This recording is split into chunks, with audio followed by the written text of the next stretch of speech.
Here we go. All right, so this is my first time using this camera. Romer the Romer here. I'm out here with Stephen Knight, and we're doing a little Boston meetup, and we had time to kill before, so I'm gonna get a little interview in. So how long you been selling on Amazon, man? Since March. Okay. And what got you into selling on Amazon? We don't know any of these questions, by the way. This is just like an hour before the meetup, and I just wanted to test out this camera equipment. He seems like he's got a pretty cool story. He drove across the country, but anyway, go ahead. Yeah, so I was a supervisor. You can grab it. Okay, thanks. Yeah, I was a supervisor at a library in Washington State, and I worked with the Friends group all the time, helping them sell their books a little bit faster. They had a huge basement full of books. I really enjoyed doing it, so I started doing it on my spare time, just part-time. Yeah. Started finding books, and within my first month, I hit 3,000 in sales. Nice. So I just been slowly scaling ever since. First month you hit 3,000. Yeah. And I just like the freedom of this kind of lifestyle of selling books. You were always in there, so it's kind of like you were always around books. How much of your work time were you being paid like hourly and also doing your Amazon hustle? Well, I work really fast, so yeah, I got my stuff done, and I would just sneak off to the basement, look through all their stuff, and as far as like when I wasn't at work, I was doing about 8 to 12 hours a week, so I usually send about 55 to 75 items at a time. And so you immediately saw that this was worth it and there's something in it because you're still doing it, and you have plans. You're full-time now, right? That's what you just said. Yeah, so starting off I was part-time, and last week was my first full-time week doing this. I quit my job. I just moved across country with my family, so now I'm in Massachusetts. Yeah, and I kind of fell in love with it from the beginning just because it's such a high ROI, you know, buying a book for $1 and selling it for $90, you know, it just kind of pulled me in. So, and I like the whole prospecting of this, just looking around, finding the material. It's kind of exciting. Yeah. So on the way over, me and you guys will see Larry in a second. Larry's one of my buddies here in Boston. Me and Larry actually met at a library sale. He recognized me, so you know, kind of a big deal. I was up here in Boston, and he was like, "You Romer?" And I was like, "Yeah." And so now we're good friends. I come up here every once in a while and I see him. But on the way over, I think you guys were talking about retail arbitrage and how both of you guys kind of messed around with that. I messed around with it too, and I still every once in a while go out, but I just never find it worth it. Did you have much success with retail arbitrage? I did have success, but the issue is you're gated on so many different categories that you have to really look around, and it takes a lot of time. It also takes more money up front just to get it going. You got to spend more than spending 50 cents or $1 on a book, so it's not very appealing for me personally. Yeah, and the reason why I never really wanted to go all in with retail arbitrage is I just didn't see it as scalable. I just saw books as more scalable. It's like you have, you know, books and media. Once you train people how to go through them, all you have to do is source, and it doesn't take a lot of skill to source them, especially if you're having the books delivered to you like in bulk by the Gaylord or however if you make connections with libraries.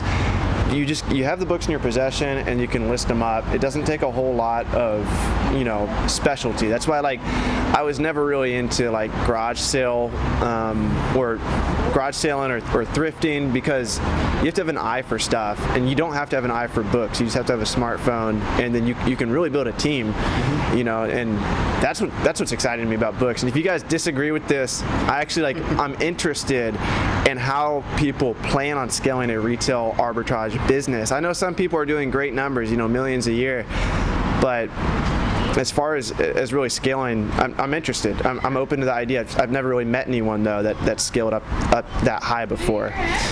So you moved. What made you want to move here? Is it the books, the quality of the books? Because I mean, up here in this wealthy area, there's definitely better books. Was that a big part of moving up this way?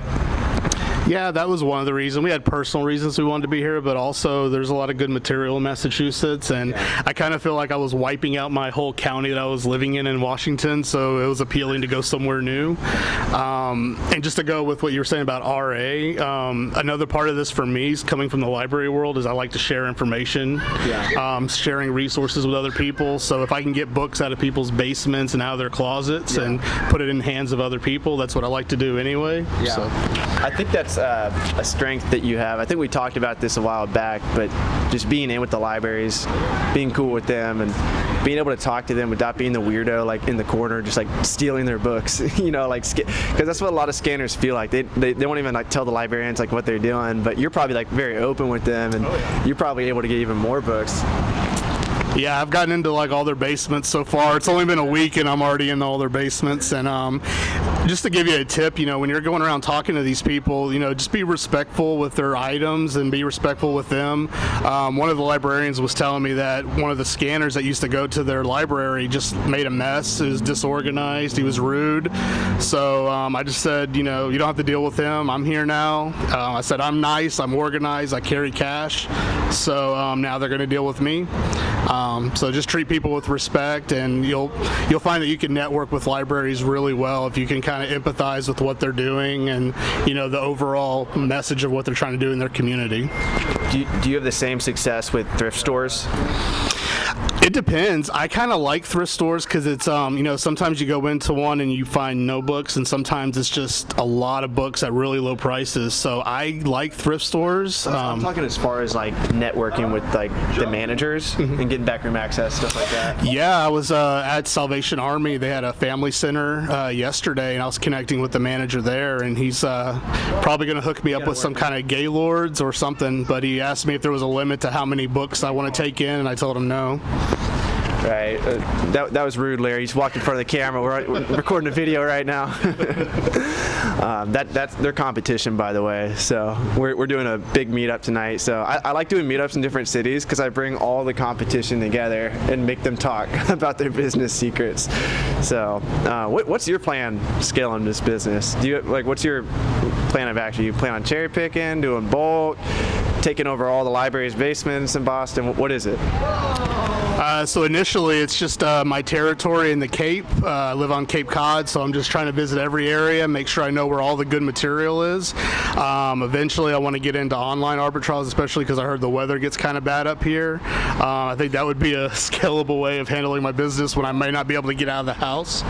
And then eventually spread into Massachusetts. I'd like to, not necessarily Boston, I don't want too many competitors, but I might venture a little bit west and see what I could find.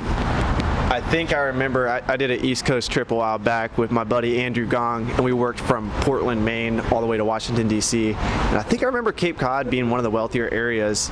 If you guys don't use citydata.com, have you used citydata.com? Yeah, citydata.com, you go on there, you can map out the whole city, and the purple areas are the wealthy areas. I think, if I'm not wrong, I think Cape Cod was pretty purple. Is it? Good stuff. Go to Cape Cod, guys. There's lots of books. No, there's nothing there. There's nothing. So, you said you started March, right? March was when you started? Yeah. So you've been in the game for almost half a year now? Is that half a year? Part-time. Yeah, part-time. What tips do you have for beginners? Because a lot of beginners come across my channel, just people just starting out. What tips do you have for them? Well, what I actually did was I'm pretty systematic. I made a database of all the schools, all the libraries, universities in Massachusetts. I actually have over 500 locations that I'm currently networking with, email addresses, phone numbers. I'm getting in contact with them, let them know my story, what I'm trying to do, not just with my business, but to help the community, because I love anything that I don't use, I'm going to give back to the libraries. So I'm trying to make myself known. I have some business cards I hand out to all the people that I meet, and I just try to get everywhere. That way I know what's out there, and everyone knows that I'm here. Nice. Good stuff. So do you still plan on cherry picking, going out, bookstores? Oh, by the way, boomerangs. I'm giving out I feel like this is like a bolo, but here in Boston, boomerangs is like a coffee shop bookstore. You'll crush it at those. Yeah, I'm still going to cherry pick because that's what I get the most fun doing. I love finding it. Every time you hear that ding ding on your phone, it gets me excited. So I'm definitely going to do that. I like to buy in bulk also if I can. So I'm talking to all the store managers of some of these locations to see if I can, find a deal with them. And how do you plan on processing the bulk? Well, I'm going to obviously cherry pick what I have first, but I also have some ideas as far as maybe taking some books that I'm not going to use, like some of the good fiction, not just to the libraries, but maybe some of the senior centers, some of the retirement centers. As far as space goes, how are you gonna are you gonna get a storage unit or? Yeah. Okay. Yeah, one that's temperature controlled for sure, but yeah, that's the long-term plan. Get a storage unit when I get to that level. But yeah, I'm just scaling this one step at a time. Well, the thing about bulk that you got to be aware of is like a lot of times they want you to take like 6 Gaylords at once. That's like an immediate need for space. Unless, do you have a decent sized garage? I got a yard. So. Okay, a yard. Got a yard. Cross your fingers it doesn't rain. Right. Yeah. So, and I learned from Larry recently that if you get 2 storage units right next to each other, you can actually get the middle wall removed. That gives you opportunity to like work, because the problem I'm running into is my storage units are 15 by 25. So that's wide enough for like 2, maybe not even 3 pallets. It's hard to work out of that space. It's just not wide enough. It's long enough, just not wide enough. So I mean that's something for you to think about. Got any words for the YouTube, for anyone on there? There's Instagram. We might chop this up, put it on Instagram. Do you got? Where should they follow you? Instagram? That's all I know you on. Yeah, Knight and His Queen. Knight and His Queen on Instagram. Okay. No YouTube?